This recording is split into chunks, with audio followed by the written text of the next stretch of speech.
Welcome to episode 11 of Breaking It Down with Jodi Marks. I'm your host, Jodi Marks, and this is part 2 of the March on Washington 2020. Back with us today is Bre Mathis and Gary Mathis. Can you both just remind everybody who you are? So Bre, you'll start.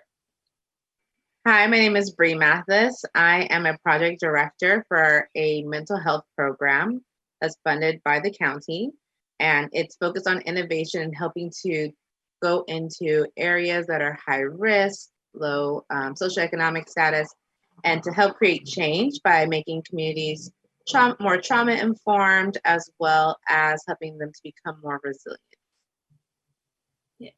Gary? And my name is Gary Mathis, recent CSUN grad and activist for general equality. So can you both just give everyone a reminder of what the March on Washington 2020 was? So Gary, you can start us off. So the March on Washington was dubbed "Get Your Knees Off Our Neck," which was is to protest against police brutality and to defund the police and invest in Black communities. In addition to protesting for equality, we also were pushing for voter registration and making sure that people are getting out there in November to vote. First off, how do you feel about being a part of history now? I'm ecstatic. This is probably one of the highlights of my lifetime thus far, to be able to say that we were there, that we were out there, that we were marching, that we were a part of such a historical, monumentous moment. I am just still in awe that we were able to do this with COVID and everything else going on and all the different oppositions that we faced in getting out there. To have this have been a successful trip for us to have had such a peaceful march, to see all the different generations that were out there marching, from babies under the age of 1 to people who were probably at the original march. And it was just such a lifetime, life-changing experience. Mm-hmm. Yeah. Honestly, I'm excited for in the future when kids are learning about it in the history books, and then they're gonna be like, okay, we want you to interview a relative, someone that was live during the march, and they're gonna come to me, and I was actually there, and I could just break it down for them and be like, oh yeah, I was at the march, I was out there fighting for equality, I'll tell you exactly what went down. Yes, we're gonna get into that. Let's paint a picture for everyone who wasn't there, starting with just getting there and getting into the march itself. Okay. We had 2 different experiences. Yeah. Mine was a little bit more streamlined. Oh man. Well, since you had the easier experience, you started off. Yeah, I had a streamlined experience. We got picked up in our Uber. It was great that I will shout out to Uber for partnering with the organizations that NAN that helped put on Black Lives this march. And as a result of them showing their solidarity, they were providing us with $20 toward our ride. So hopefully that meant that your ride to the area was free. Ours was because of the fact that we had a seamless process. And so if you lived within, or if you were coming from within 15-mile radius, Uber would pick you up, and then you could apply this code and then be able to hopefully have a free ride, or if not, at least a heavily discounted ride. And so we got there. Luckily our driver dropped us off closer to where the end of the line was. But we still had to walk through the park, get in line, which was a 3-hour wait to finally get inside. But once inside, because of the fact that we had gone there so early, we were able to walk all the way, basically almost to the front, get a couple of pictures, and then find a nice shady spot to spend the day in, because it was hot out there. Oh yeah. So Gary, how was our experience getting to this march? So we got the Uber that didn't know what was going on. He tried 2 different routes to get us to 17th Street, both blocked off. End up circling around another time, and finally got close enough where we could just hop out the car. So we had to pay, and then walk even like probably another half a mile to get there. So our ride wasn't free. The charge went up. And then we finally we got to the area. We was able to find Brianna and link up. And then the wait began. But we did hand out flyers for a petition though. So me and Gary had a little mission going on. So it kind of helped us. Like it broke it up because Bre, she was a trooper. She stood in line. Me and Gary, basically, with everybody that we went with, me and Gary were trying to hand out flyers. That actually, we'll put the link in here that you can go sign this petition. It's to fight against police brutality and basically give citizens a voice. So you don't have to basically be the ones watching it and just having to stand there and do nothing. You can actually be like, you are doing something wrong. So if you could sign the petition, that would be a great help. It's going to something amazing. And so we'll put that in this episode today. But me and Gary had a mission, and we actually found that where the reflecting pool was, we could get to it. And we were like, So we were like, why don't we have a bracelet on and we can just get to it? But we're like, oh, it's probably not blocked off yet. So, Go, Gary? Because, so there's it's a reflecting pool. And then when you get to the front of the reflecting pool, there's another gated section. So I thought we was waiting for the wristbands to get to that front gated section. So also I would have just stayed in, we could have perfect seats. We was there before anybody was there. I got some pictures before the march even started of the Lincoln Memorial and the Washington Monument. And it's okay, this is cool. And then, we would have the perfect seats if we would have known we didn't have to get back in line. I know, we came back to Bre and the family, and it was a waiting game from there. And then the only time I ever thought that it was a little disorganized was when they were basically going to be starting the main program. So they wanted everybody just to get in. And then they were like, you don't need wristbands or tickets anymore. And everybody's like, we waited in this line for how long? Actually. And that was the other thing, because when Gary came back and showed me the pictures, I was like, that's where we're trying to get to. But they had made it very clear in the email that you would not be allowed to march if you did not have a wristband. Or your temperature taken. Yes. Yeah. So those definitely good measures put into place. Commencement ticket. Let's talk about how we got those. Pretty nice though. Keepsake. So I'm very happy that we have that and our bracelets. I definitely am keeping mine as part of my mementos. We saw people giving them out, and we basically were like, we know we don't need them, but souvenirs, please give it to us. And then the wristbands, I just took. I was like, thank you. They didn't care. They were like, please move along.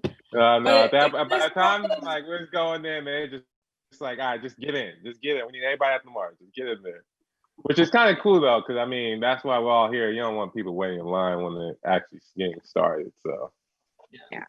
But the hard part about that then is that you don't get the true count of how many people showed up, and there's been estimates that have been speculated, but we don't know exactly how many people were there because of the fact that they finally did just start letting us in waves, and there was no count any longer.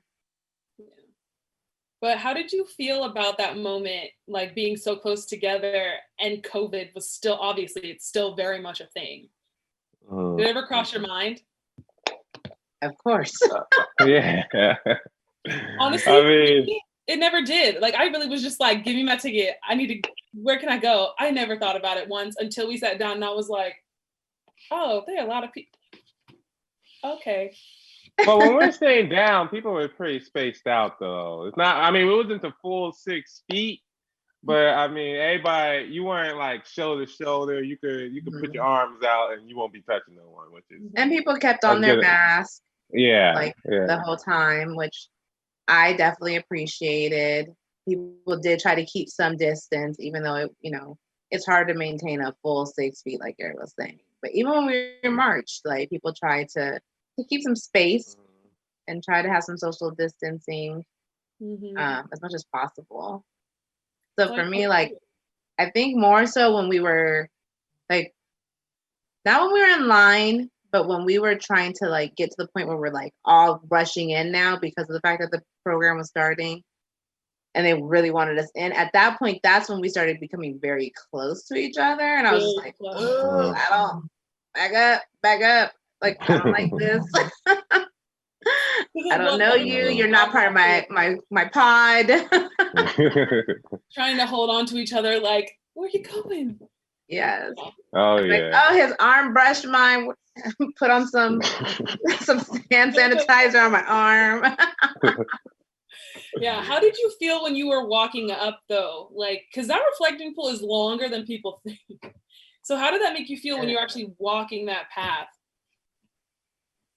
I just felt like, and like I said, I was just in awe because like you're walking up, and because of like that we were part of like that earlier group to get in, we could literally walk all the way up to that set of like barricades like Gary was talking about, that first set.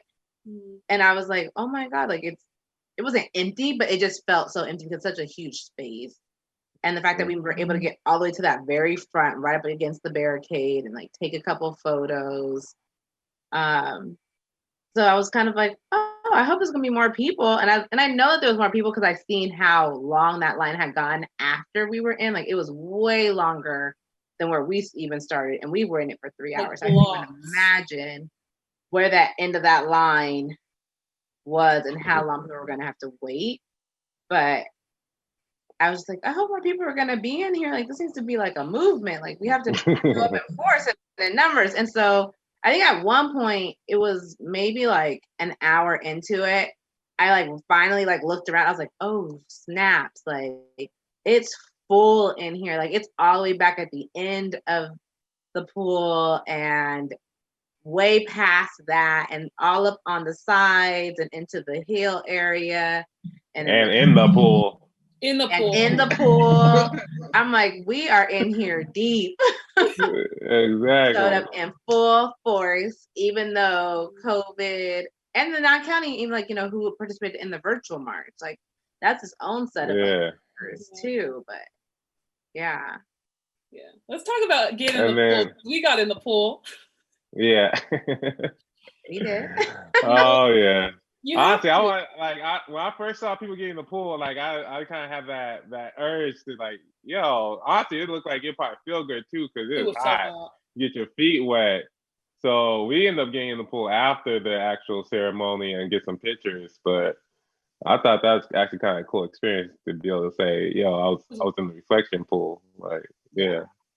Well, because when else could you do it without getting arrested? Or like yell out to get out, It was like a normal thing people were doing, which was like weird, but it happened. Yeah, but it was like so perfect because like you could see, you could see Lincoln in the background. You could still see all the people and the like waves of people on the sides and in the front, and it's just like this is like the perfect way to capture everything that's happening around you.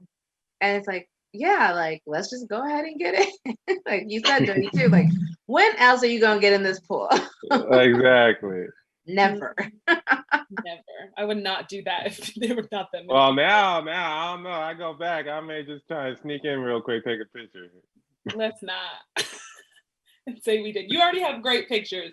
I've seen them. They're great. Yeah. No, but who was your favorite speaker at this march? I have two. Ooh, yeah.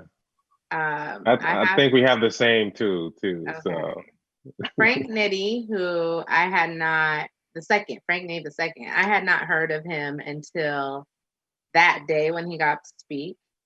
And then the other one was also had not heard of before that day was Dr. Jamal. What's his last name? I believe it was Bryant. Bryant, you're right. Yeah. Yeah. Those were my two. Yep. Oh yeah. And like Jamal Bryant's speech is it's like one of those moments where you just feel it all come. Like everybody would just start off. He started off, everybody just sitting down, and like the intensity of his speech just start ramping up. and then you see everybody just start rising to their feet, start chanting. It was just like one of those moments where it's like, yes, like this, you could feel the energy, you could feel the power in it. It was definitely like inspirational, and he took us to church. That Sunday, right there on the line.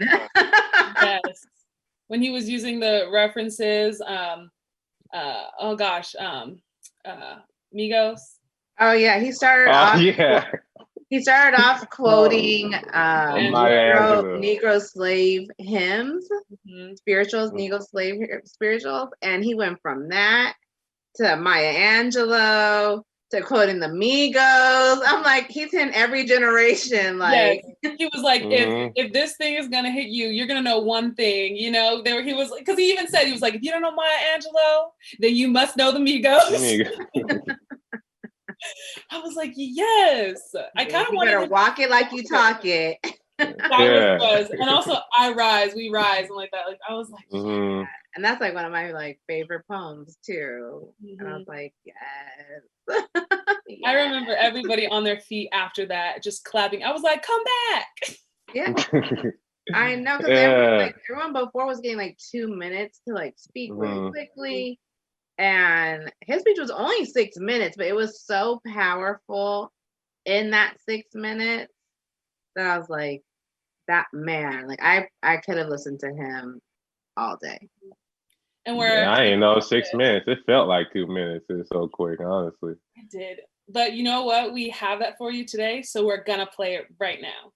That understands that we stand today with our brother Jacob, realizing that even if we find ourselves paralyzed and you force us to crawl, we are like butterflies, because butterflies only have 2 options. They crawl and then they fly. And we understand in this hour, this is the hour for black people to fly. Maya Angelou said, you can write me down in history with your bitter, twisted lies. But still like dust, we rise, we rise, we rise. And if you don't know Maya Angelou, the least you can do is know the Migos. And black people from here until November 3rd, we gotta walk it like we talk it.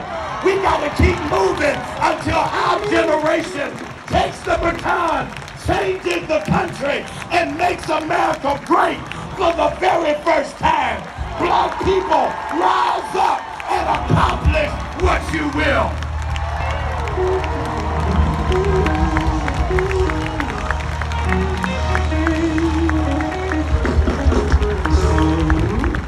So after watching that clip back, how does it make you feel today? Like you're not at the march anymore, but does it still have the same power? Oh yeah. You could feel you can feel the energy come back, the chills, the excitement. Like you ready to go out and get in good trouble. Get in some good trouble. That's exactly it. You definitely feel like re-energized, re-inspired, and yeah, like what can I do in my day-to-day life, or what project can I take on in my community? What changes can I help implement and make to be able to be a part of this larger change that's happening? And so I like the whole idea of like, yeah, look in the mirror. Like if you're looking for a hero, look in the mirror, it's you. Like you need to be the one to help save. So that's probably like my favorite quote of the whole march. You're looking for a hero, look in the mirror. It's time for you to step up and you fill those shoes. Bre, I also heard, because I heard you go woo when the leader of the Black Girls Ride. Oh yes, my city was in the house. Shout out to Long Beach. Yes, when she came on, so for any of you who don't know, the Black Girls Ride, they actually rode from Long Beach to Washington D.C. on their motorcycles, and it was so cool to see. I was just like, you did that. Yes, they left. She said that they had left on Monday and got there for the march on Friday. And I was like, yes, that is absolutely amazing. I would love to talk to her and just ask what happened on that travel. Oh yeah. Even with Frank Nitti, the other guy that we had talked about. He walked. He walked from Milwaukee.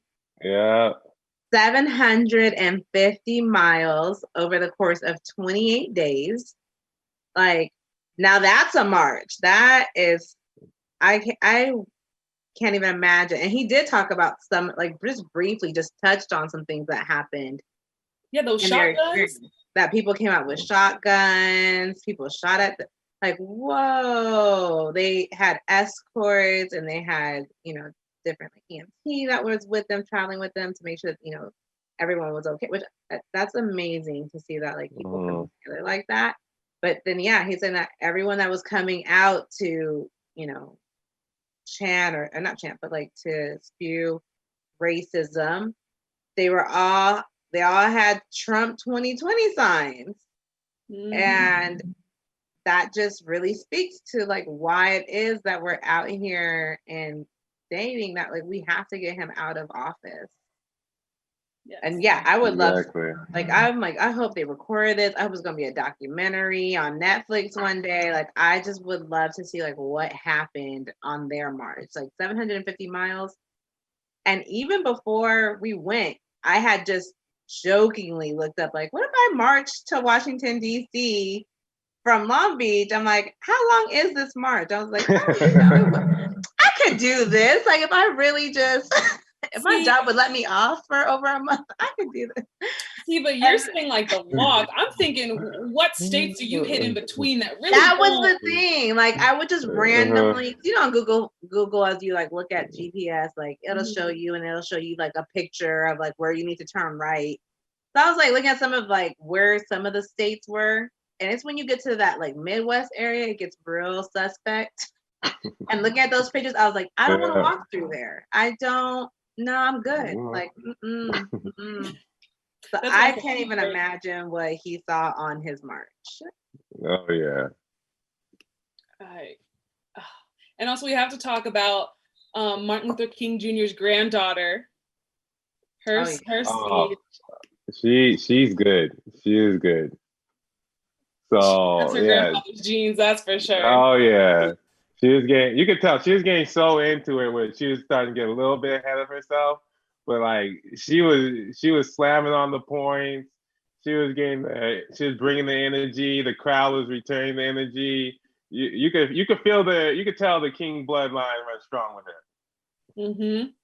Yeah, I definitely like she will be leading some marches herself. For sure. Man, I'm sure she probably is already. Yeah. And then also Alea Eastman, the survivor of the Parkland shooting. She also talked, and hers was so powerful too. That one gave me chills because that was the first one we saw. And I remember being like, this is starting off right. This is gonna be great. Yeah. And then when she was talking about like how like the shooting was happening and then she was under like a dead classmate's body and like she could feel the bullet hit him. It's like, whoa, like that, it kind of like, it makes it real for you when she describes in that kind of detail. It really does. But it gave me so much hope seeing her and his granddaughter speak, because then I was like, the next generation, they got it. Like they are going to lead us. They're just so much like passion behind what they were saying that you couldn't help but listen to every word. And I was just like, I feel so much hope right now and I'm loving it. Like that's what they gave me. They gave me hope. Like, yeah, so nice. But how was the march itself? Like when we actually started marching, how'd you feel about that? So ended up, I guess. The march itself was interesting because we're supposed to be marching to the Martin Luther King Memorial, but we ended up at the Black Lives Matter Plaza. Right. And at some point, because like it was just becomes like a funnel of people. You each following each other, and no one really knows where they're going. So you're just following the crowd, and you're marching, you're chanting, you're sweating and trying to catch your breath because it was like you're baking in that sun. I probably lost a couple pounds. Yeah. When I was looking up like where people ended up, some people did end up at the Martin Luther King Jr. Memorial, like his statue. And then people ended up in the White House. Then some people ended up like on the other streets where others like protests normally happen in Washington, D.C. So we were like honestly all over. I felt like there were so many of us that there was no way to fit everybody in that memorial space. Oh yeah. Like once we went back the next day and we saw what that space looked like, I was like, we could not have all fit in. So I do feel like maybe that's how things kind of got, I don't even know, not skewed, that's not the right word, but that's how we all just ended up in so many different places because people probably did hit the monument and just kept going too because they're like, well, we all can't fit here anymore. It's not that big of a space. And there was so many of us. Like they're saying there's about 200,000 people that were like, there's no way 200,000 people could have fit. Mm-hmm. And then I felt like I was surprised when we saw, I understand why we ended up there and why that was the destination. But even when I saw the original map, I would have assumed that let's take it to the White House. Like that's where we need to be. Like that's where our voice needs to be heard. Mm-hmm. And it also makes sense because Black Lives Matters, the plaza is right in front of the White House. It also makes sense that we would be there as well. So when we were like, where are we?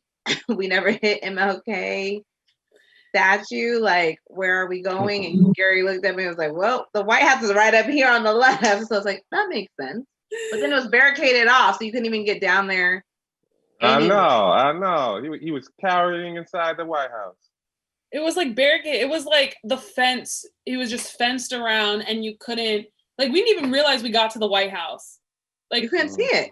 No, you couldn't see it. Yeah. And then the fence had all of this like Black Lives Matter stuff on it, and then it was like it was like defend Black people. It was like Trump must go sign, like all this stuff. Yeah. And I'm like, this is happening right outside the White House. This is a statement. And even there was even that all those boards. I kind of wanted to put up your poster, Bre. I wish we had like something to like put it up because people have basically put all of their protest signs, any sign that they made, they put it up on this wall. And that thing was like a long wall. I wanted to go back and put my posters up too. But I was like, I don't have anything to put them up with. Right. But that wall was a really cool wall. Like seeing all the different posters and the collection of like it's almost like a collection of souls. Like everybody left a piece of them for the movement, for the march. Yeah. And then it was beautiful. It was absolutely beautiful. It was definitely very powerful. And then there were so many people out there too, just in like different kind of thing. Like there was this boy with the Black Lives Matter flag, and then he had a shield, like no justice, no peace. I saw that. Mm-hmm. I was like, okay, you better be out here. Like, yes. And so many people had so many colorful like signs of like George Floyd and then Breonna Taylor. I was just like, I kind of wanted to just like stop them and be like, can I just look at everything? You did this, took the time. Can I just look, please? Oh yeah. The art, I think the Instagram is like Artists for Justice. Mm-hmm. Like they all had the George Floyd like paintings and they were so beautifully done. And each person it was the same rendition, but just like with a different color like background on for him. And I just thought they were so beautiful. Like just so beautiful. They really were. And just seeing that, because you could just see them throughout, because they were like holding them up high. Mm-hmm. I was like, that is amazing. Oh yeah. There's a lot of cool signs. There's a lot of cool signs. Yeah. And then also the art just in Washington, D.C. on the Black Lives Matter Plaza, like the doors had art too. Mm-hmm. And it reminded me of Long Beach. Me too. I thought the same thing. Oh yeah. It reminded me because I was like, this feels like Long Beach because there were so many beautiful like murals and like paintings. And I was just like, Yeah. this is It's awesome. basically, Yeah. And I was like, I hope yeah, Trump watches, like looks outside this window and sees everything. man, Trump ain't coming out that window. He's scared. I'm so scared. But it was like a Black Lives Matter like art walk. It was awesome. That's a perfect way to describe it. Yeah. It is. It is. So how was this march a win for the Black community? Just seeing the amount of support that came out during a pandemic. Like you have over 200 people coming, 200,000 people coming from all over the U.S. during a pandemic, just to prove a point of equality, and like that's powerful. Yeah. I think it also just shows like the fact that we are demanding that social justice initiatives really be in the forefront of our local government and as well as our national government's minds. Like this is important to us to the point that we're traveling from all across the US. We're coming in, like Gary said, during a time that there's a pandemic that's going on, and we're putting our lives at risk because that's how important this is to us.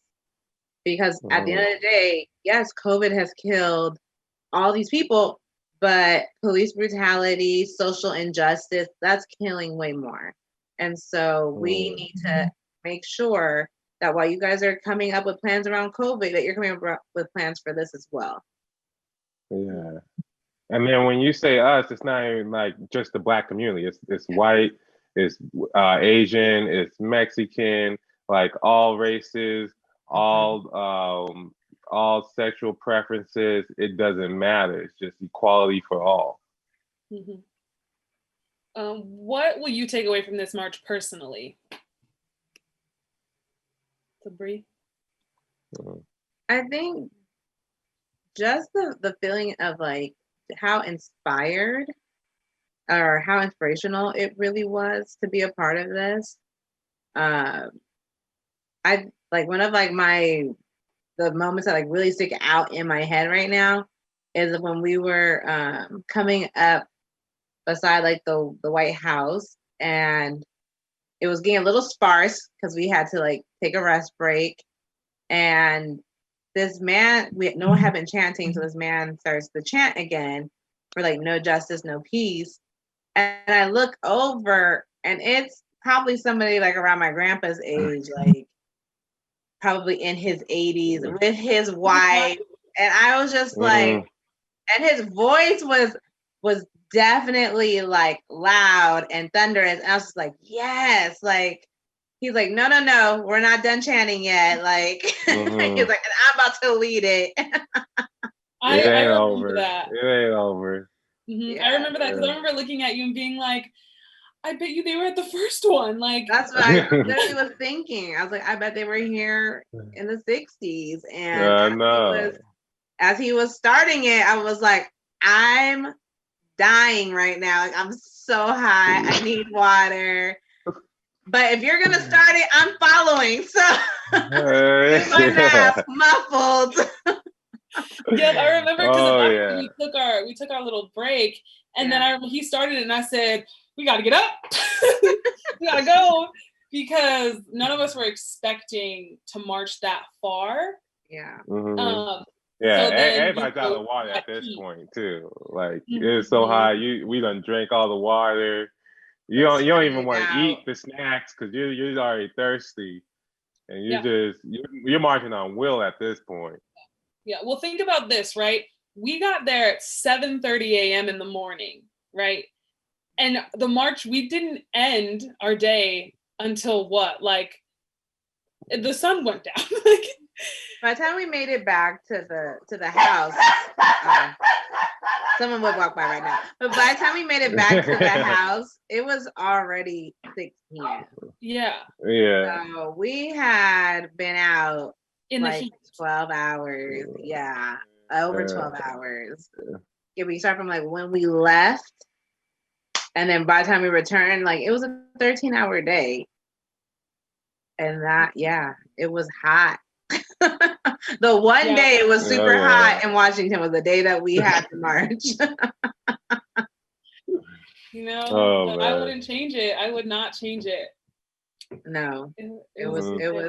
it was everything. Oh, but by the time we get back, like the storm clouds start coming in, it starts pouring, and you're like, you know what? They held up the storm. We held up the storm for the march. It's like, no, we ain't raining on your parade. Like they knew. You're right, Gary. You're right. Mother Nature had our back. Exactly. I'm gonna give you guys sunshine and a cloudless day. But the moment y'all are done,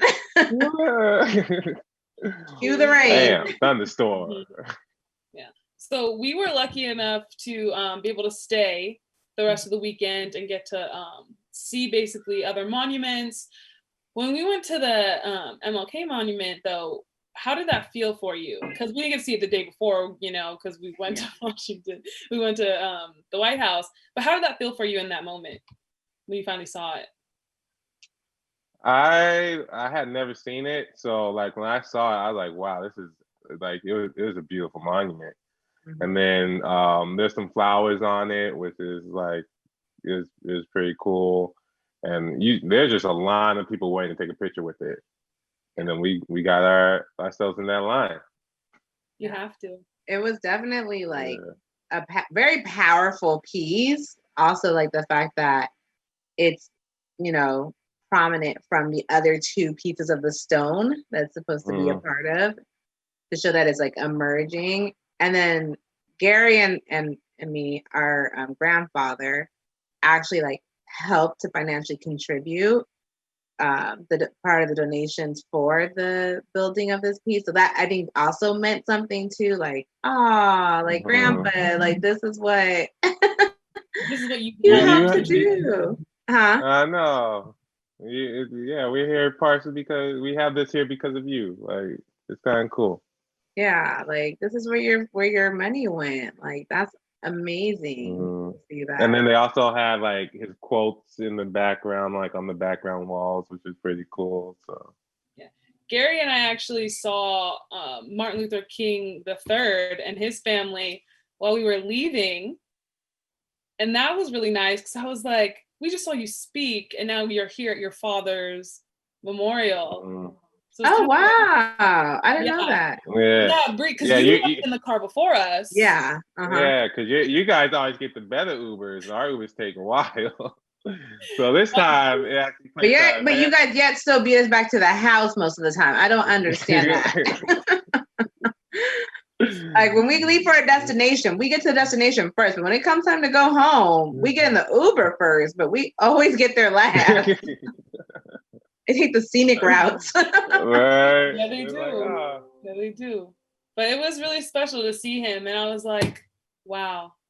His wife, his daughter, and then like his daughter had like a friend with her, and then, like I just spot him like, wait, is that him? Wait, that's him. And then I went up because like he had like kind of like his people with him too, so I went up and talked to one of his people, see if like I could get kind of like a picture with him, but there's like, no, we're about to walk over to the monument. You can kind of take a picture of him, but not like disturb him as much. And I kind of understand that too. Like you don't want a bunch of people just button rushing you. Yeah, because also like that's his dad, you know. Yeah. Like, that also has a lot of heavy weight for him because he was only 10 when his dad passed away. Not even passed away, got assassinated. Let's be clear here. Was killed, taken from him, just a senseless act. But no, I really enjoyed his speech and Reverend Al Sharpton. You know, those two are definitely people in our generation that are paving the way. And I loved it. I loved it. Actually, Gary, I have a question. So from years from now, because you said you're gonna tell young people, you know, about the march, what would you tell them? How are you gonna describe it? I want to know. Ooh, it's something that gives you chills, you know. It's like, how would I describe it? I mean, it's hard to really, you can't compare it to anything else. So you kind of just have to take it for what it is. So it's just like almost like a stadium full of people at the Lincoln Memorial, and everybody's there chanting for equality. So like you could feel that energy, that love in the air, and it just has you hyped. Like you're ready to go out there and vote. You're ready to go out there and make change. Like you're just ready to go to war. You're ready to go to war for this. Yeah. And then that was awesome. Yeah. I also like what Reverend Al Sharpton said, that like the reason that we're having it here at the Lincoln Memorial is because President Lincoln made promises to the slaves, made promises to Black America, and we held up our end of the bargain. We fought in his war, and then when it came time for him to, you know, make those promises true, he reneged on them. Like it's just like, oh, never mind. Like no 40 acres in the no mule. reparation. Yeah, people. It's like he signed the emancipation document, but there was people who are still enslaved for 2 years after he signed it, because I mean, the way news travels, some people have theories around like why it took so long to reach Texas, because they wanted like one more harvest. Yeah, and so they wanted to let go of their slaves. Yeah, so even though like he did one part of it, a lot of it didn't happen, and still to this day has not happened. Like we still don't have our full rights back. We're still not able to be seen as equals. We still don't have equal pay. We still don't have, you know, all these same protections as other Americans that they have. And so it's like, we're coming back to you, Lincoln, on this day, because as we're recommitting to what we said that we were going to do in the initial march, we're also saying that like we're not done fighting for what you promised us. Exactly. Last question, guys. We made it. Even though I could talk about this march all day long, because I reminisce about it. I just want to be like, so this happened. But what do you hope comes out of this march or comes from this march? I would say I hope this like really inspired more people to get out there and register to vote, because the Black vote is already underrepresented. So we need anybody and everybody on our side to be out there with us come November 3rd voting. Yeah. It can't be any like protest or something like, I don't like the candidate, so I'm not voting. It's like, regardless if you don't like the candidates, at this point, we're voting for the lesser of the two evils. And we need to make sure that if these aren't the candidates that you wanted to see, then okay, let's work on that for next time. But since this is who we have to choose from, then we need to make sure that it's not Trump. And you having a protest vote by saying, I'm not going to vote, at the end of the day, then that's a vote for Trump. Like, you're hurting us. So I agree with Gary, like that. And then for me, I think too, just for politicians and political leaders to really see this and realize like we're serious. Like this is not something that's going away. It's something that we're sweeping under the rug. It's not, this is the hashtag of the week. And then we're on to the next big story in the news. Like this is continuous for us. And it has been since George Floyd's murder. And so it's going to continue to be something that they have to hear about and see every single week as cities across the US continue to have protests throughout, you know, probably until we have our election, probably past that. Like it's not going away. We're not sitting on the rug. We're not just going to be silent any longer, because it's not something that it just happened with George Floyd. It's something that's been happening. And it just got to a point that this was like the straw that broke the camel's back. It's now out there for everyone to see. It's been recorded. So even people who haven't experienced it because they're not part of a Black or brown or marginalized community, now that everybody has seen it, they've all felt it, and there's no justifying it. And now everybody's upset. So let's capitalize on the fact that everybody's upset, and let's get everyone to be a part of this movement and continue to take action against injustice. Yeah. I really hope, and then keep going, Gary. I also thought it was kind of cool that the NBA was having a protest against police brutality during this. So anybody like you couldn't watch the NBA, so that freed up more people to actually pay attention to the march and draw in more Yeah. attention to it. So I thought that was also kind of cool to help promote it. Hmm. Yeah, the two acts that they really wanted to focus on during this march was the George Floyd Justice and Policing Act, and then the John Lewis Voting Rights Act. Mm-hmm. Yes. So I really hope that it was basically a wake-up call to, Congress that they need to get this because a lot of people are watching them and are waiting for their decision, and they need to make the right one. Yeah. And we're not gonna stop either. We're gonna keep at it until we, like you said, we're gonna demand change. We're gonna demand justice. So you're gonna have to pass that. That it's not a matter of if these laws get passed and legislations get passed. It's a matter of when, because they will be passed. Yeah. And it's not, then it becomes obviously you're not hearing the voice of the people of your town or your city that you're there to represent, or your state. If you're in the Senate, it's okay. Well, since you're not listening to us, then you don't want this job, because that's your job. Exactly. Your job is to go there and represent us. You're our representative. It's not for you to push forward your own agenda or to make these backdoor deals to push forward your friends' agenda. So since you're not hearing us, then you got to go. You're out of office, and that means that we all have to keep our local and our state and our national government accountable for this. Yes. That's period. Exactly. Okay. Thank you both for coming on and sharing with us the March on Washington. I really enjoyed going with you both. Thank you for going with me. Well, I'm so glad you were able to join us. Yes. Yeah, it was an awesome experience. Yep. Yeah, exactly. Yeah, and thank everybody for watching tonight, and I hope you got a little taste of what it was like actually being there. And I hope you come back for next week. And yeah, thank you for watching. Have a good night. Have a good one.